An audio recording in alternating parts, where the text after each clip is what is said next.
उत्तराखंड से बड़ी खबर है, जहां चमोली में बादल फटने से तबाही का मंजर नजर आ रहा है और थराली में बादल फटने से कई गाड़ियां जो हैं वो मलबे में दबी हुई नजर आ रही है। और डीएम की तरफ से कहा गया है कि बादल फटने से काफी नुकसान हुआ है। तो थराली में लोगों के घरों तक मलबा पहुंच चुका है। थराली में बादल फटने से एक व्यक्ति लापता बताया जा रहा है। तस्वीरें आप देखें, यहाँ पर बड़ी मात्रा में बोल्डर भी गिरे हैं, मलबा आया है, लोगों के घरों में घुस गया है और लोगों को सुरक्षित जगह पर ले जाया गया है। चमोली में इस बार ये भारी तबाही हुई है, जहां पर थराली में बादल फटने से लोगों को भारी नुकसान पहुंचा है। रेस्क्यू के लिए तमाम जो टीमें हैं वो निकल चुकी हैं। आपको बता दें कि एसडीआरएफ, एनडीआरएफ के साथ उत्तराखंड पुलिस की जो तमाम टीमें हैं वो इस वक्त पूरे इलाके में पहुंचकर लोगों को सुरक्षित निकालने की कोशिश में जुटी हुई है। तो ये बड़ी खबर आपको बता रहे हैं। लगातार उत्तराखंड में हो रही बारिश के कारण तमाम जिलों को लेकर मौसम विभाग की तरफ से अलर्ट जारी किया गया है और इन सबके बीच थराली में बादल फटने की घटना जो है वो सामने आई है। 3 तस्वीर आपके स्क्रीन पर हैं,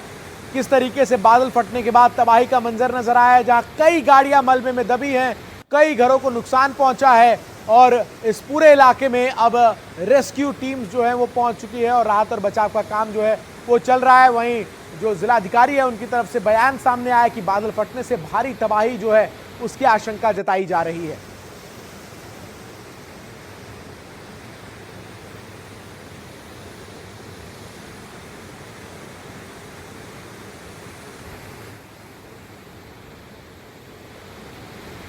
थराली में रात में अतिवृष्टि से जो है थराली शहर हो गया, तहसील परिसर हो गया, सागवाड़ा गांव हो गया, चपड़ हो गया, आसपास के इलाकों में काफ़ी अतिवृष्टि हुई, काफ़ी जो नुकसान हुआ है। और मलबा आने से जो है एक कविता नाम की महिला जो है 20 साल की दब गई है वहाँ पे महिला, और एक व्यक्ति गंगा जोशी जो है वो चपड़ों में लापता है, 72 साल की एज है। रात में ही हम लोगों ने मूव करा दिया था। डीआरएफ की टीम थी, एसडीआरएफ की टीम थी, डीडीआरएफ की हमारी टीम थी, मुक्त कर दिया था क्योंकि रास्ता के ब्लॉक हो गया है और इसलिए जो है बहुत दिक्कत हो रही है लोगों को। और बाकी तहसील के स्टाफ जो है, प्रशासन जो है वहाँ लगा हुआ है राहत कार्य में। हमारे सहयोगी सुरेंद्र रावत ज्यादा जानकारी देंगे इस मामले पर। सुरेंद्र, अभी कैसी तस्वीरें हैं वहां पर? हाँ बिल्कुल, जिस तरह से जो देर रात ये घटना है पूरे थराली में, जिस तरह से बादल फटने के बाद जो दर्जनों जो घर हैं वो मलबे की चपेट में आ गए थे और कई वाहन ऐसे हैं जो मलबे की चपेट में आ गए थे। और अभी तक की जो जानकारी है प्रशासन के अनुसार, उसमें एक 20 वर्षीय जो युवती है वो मलबे में दबी हुई है और एक व्यक्ति लापता है। और जगह जगह पे जो कर्णप्रयाग ग्वालदम जो मोटर मार्ग है वो वॉश आउट हो चुका है, जिसके चलते जो रेस्क्यू जो टीम है उसको थराली तक पहुंचने में कहीं न कहीं चुनौतियों का सामना करना पड़ा। हालांकि प्रशासन का कहना है कि जगह जगह पे जो मशीनें हैं, जेसीबी हैं, वो सड़क खोलने का काम कर रही है और एसडीआरएफ की टीम रवाना की गई है। जो स्थानीय लोग हैं, जो स्थानीय जनप्रतिनिधि हैं वो और पुलिस जो थराली में है वो लगातार जहाँ पे जो लापता हैं, जो आपदा प्रभावित हैं, उन लोगों को सुरक्षित स्थानों पे पहुंचाया जा रहा है। और प्रशासन का कहना है कि जितने भी संसाधन वहाँ पे उन सभी को उस पूरे आपदा के क्षेत्र में जुटाया जा रहा है ताकि जो नुकसान हो कम से कम हो पाए।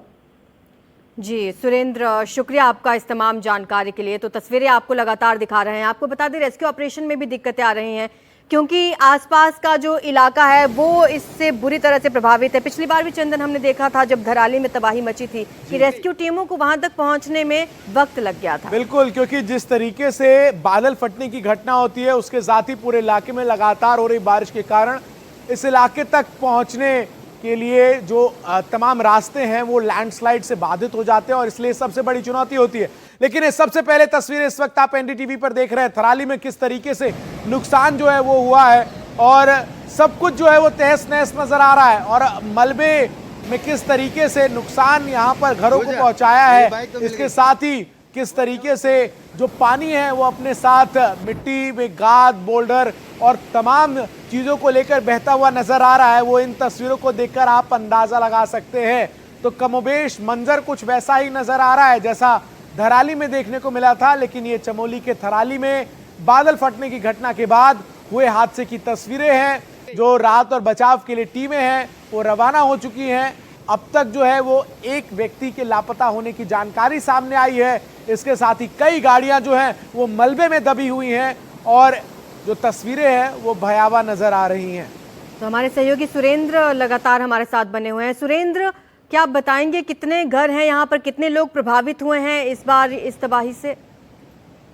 हाँ बिल्कुल, जिस तरह से क्योंकि ये जो मुख्य बाजार है थराली का और जहाँ पे उपजिलाधिकारी थराली और जो थाने की जो कार्यालय था वो भी मलबे की चपेट में है। और साथ ही जो स्थानीय लोग आवासीय जो घर हैं वो लगभग 40 घर ऐसे हैं जो अति संवेदनशील और काफी जो क्षतिग्रस्त हुए हैं जिनमें मलबे की चपेट में। साथ ही जो आसपास के जो गांव हैं उन गांवों से भी ये सूचना आ रही है कि कई गांव ऐसे हैं जहाँ पे कुछ घर ऐसे हैं जो मलबे की चपेट में आए हैं और वो भी बेघर हो चुके हैं। तो प्रशासन का कहना है कि जो पूरे क्षेत्र की जो प्रशासन की जो टीम है वो मौके पे पहुंच के नुकसान का आकलन कर रही है और उसके बाद ही ये क्लियर हो पाएगा कि कितने जो घर हैं जो पूरी तरह से क्षतिग्रस्त हुए हैं या आंशिक क्षतिग्रस्त हुए हैं। तो कहीं ना कहीं भी प्रशासन जो पहले प्राथमिक तौर पे जो देखा जा रहा है उसमें जितने लोग जो थराली में मलबे की चपेट में आए हैं उनको सुरक्षित स्थान पे पहुंचाने का काम किया जा रहा है। और प्रशासन का कहना है उसके बाद ये चीजें क्लियर होगी कि कितने जो घर हैं जो पूरी तरह से क्षतिग्रस्त हुए हैं। किशोर रावत हमारे सहयोगी भी इस वक्त हमारे साथ जुड़ गए। किशोर, जो सबसे बड़ी चुनौती इस प्रकार के क्लाउड ब्रस्ट के बाद होती है वो ये कि यहां तक टीमें कैसे पहुंचे और जो पूरा रास्ता है क्या थराली तक पहुंचने के लिए वो सही है, टीम्स पहुंच चुकी हैं, रेस्क्यू ऑपरेशन को लेकर क्या कुछ अपडेट है इस वक्त? मेरी बाइक तो मिल गई। देखिए, थराली जाने के लिए रास्ता जो रोड है वो ठीक है, यानी जो कर्णप्रयाग से सिमली होते हुए ये रास्ता वहां के लिए थराली के लिए रास्ता पड़ता है, तो वहां तक का रास्ता ठीक है। और ऐसे में जो कर्णप्रयाग से रेस्क्यू टीमें हैं और प्रशासन की टीम है वो वहां लगभग पहुंच चुकी है।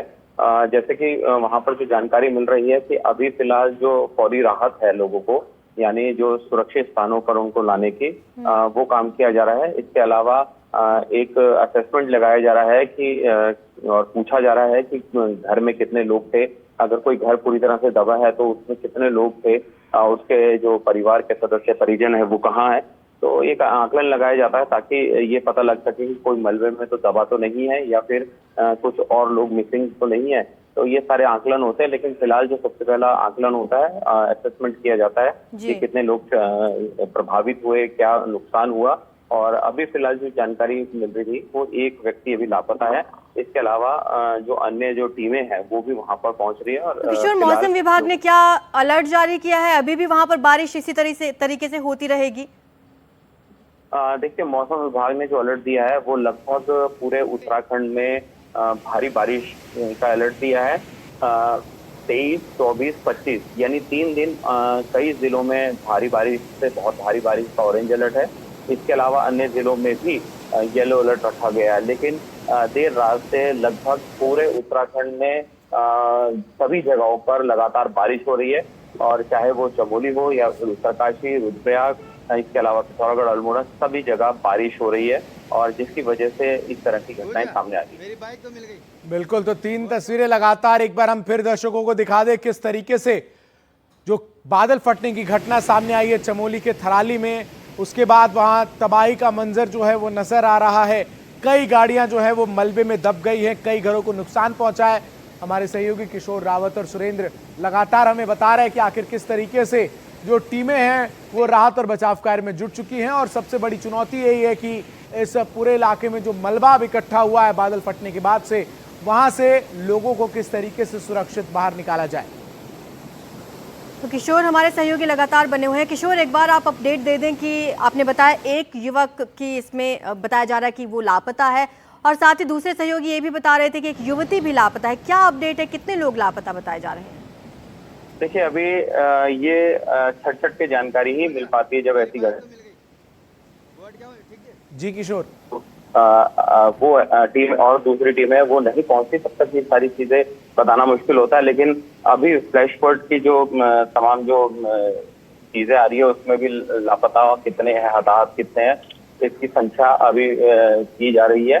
जब तक आधिकारिक रूप से यानी ऑफिशियल तौर पर ये जानकारी क्लियर नहीं हो जाती कितने लोग लापता है, उसमें बताना मुश्किल है। लेकिन फिलहाल अभी जो जानकारी मिली उसमें एक व्यक्ति या लापता होने की सूचना है। इसमें जो डिजास्टर मैनेजमेंट डिपार्टमेंट है उत्तराखंड का। बिल्कुल किशोर, बहुत शुक्रिया आपका तमाम जानकारी दर्शकों तक साझा करने के लिए। इस खबर से जुड़ी तो तस्वीरें आपके स्क्रीन पर थराली में बादल फटने के बाद तबाही का मंजर कैसे नजर आ रहा है।